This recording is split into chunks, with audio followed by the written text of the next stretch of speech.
Сәлеметсіздер ме, құрметті оқушылар? Бүгін бізде қазақ тілі пәнінен бөлім бойынша жиынтық бағалау. Құрметті оқушылар, біз сіздерменен осы 3-ші тоқсанды су тіршілік көзі Қазақстандағы өзен-көлдер бөлімінен бастаған болатынбыз.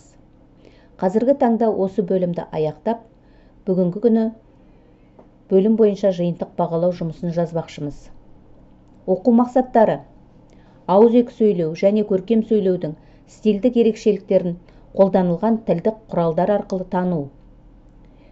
Эссе тақырыбынан ауытқымай абзац түрлерін жүйелі құрастырып, көтерілген мәселе бойынша эссе жазу.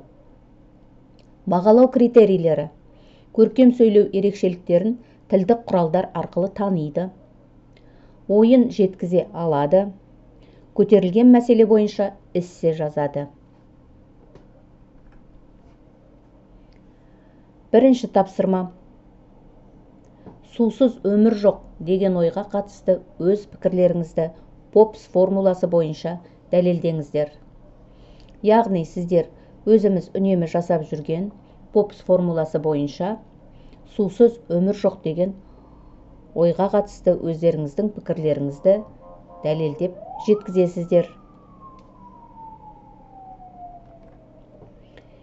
Екінші тапсырма: судың адамзат үшін маңыздылығын, сусыз өмірімізді елестете алмайтындығымызды дәлелдей отырып, су тіршілік көзі тақырыбында эссе жазасыздар.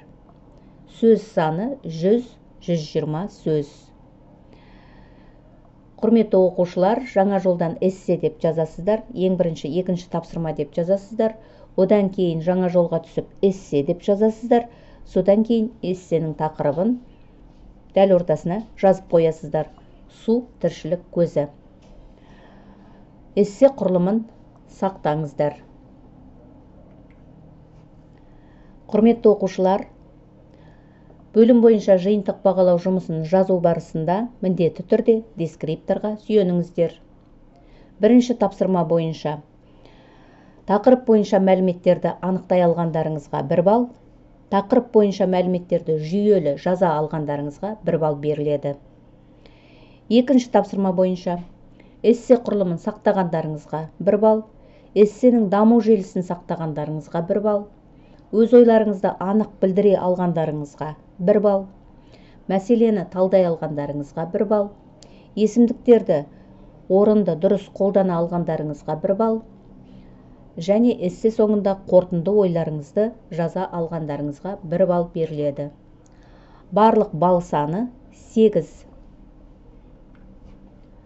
Құрметті оқушылар, жұмыстарыңызға сәттілік тілеймін. Сау болыңыздар.